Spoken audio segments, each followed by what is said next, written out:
Hi, my name is Pachelle. Call me Easterling. My name is Rachelle Walker, and today you'll be learning about what an unreliable narrator is. Unreliable narrator is the narrator that does not fully tell the events of the story accurately. This narrator has past experience of his life that does not allow him to tell the story. So basically, this kind of narrator cannot be trusted because he is biased or often makes mistakes. The term unreliable comes from a man named Wayne Booth who wrote a story called The Rhetoric of Fiction in 1961. He was called an unreliable narrator because of his explanations in his stories. They were incomplete and not logical, but still found a way to tell the story in a way that made sense. Another example of an unreliable narrator would be Edgar Allan Poe and his story The Telltale Heart. This story is about a man who is obsessed over the eye of an old man. Throughout the whole story, the narrator tries to explain how he is not crazy, but ends up saying exactly how he is crazy. This is an example of a first-person narrator. First-person narrators are characters within the story telling the events of the plot from their perspective. Unreliable narrators can be either compulsive liars, they can be insane, or too young or naive to understand what is happening in a certain situation.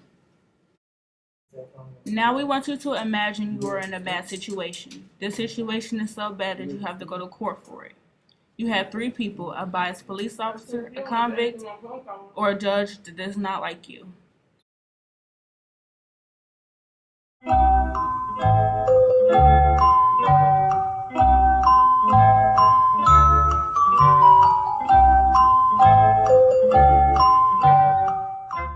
Okay, so think about another situation that involves you and your friend talking about a fight that has happened in class while you were out.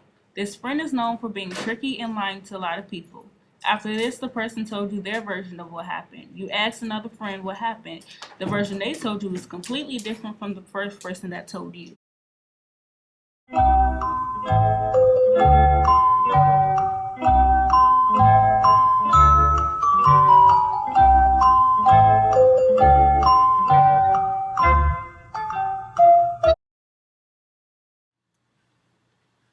Hey everybody, it's Miss London, and today we're going to be talking about an unreliable narrator. You're going to be reading the story The Telltale Heart by, for many of you, maybe he's a favorite short story writer, but Edgar Allan Poe. So he always writes really creepy, weird, sort of mysterious stories, and one of the things that you need to understand about the story today, as well as just literature in general, is that sometimes there's narrators who you can't totally trust.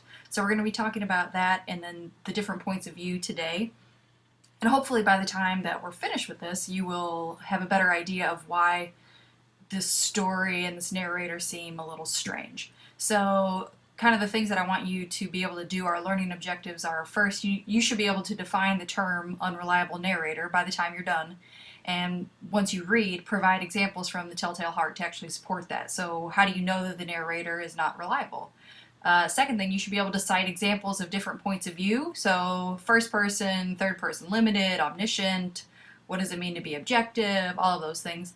And then you should be able to contrast different points of view in narrative text, so in stories, in novels, and explain how they affect the overall theme of the work. So this kind of going forward, you should be able to look at different stories and compare and contrast what the narrator is actually doing with those different stories.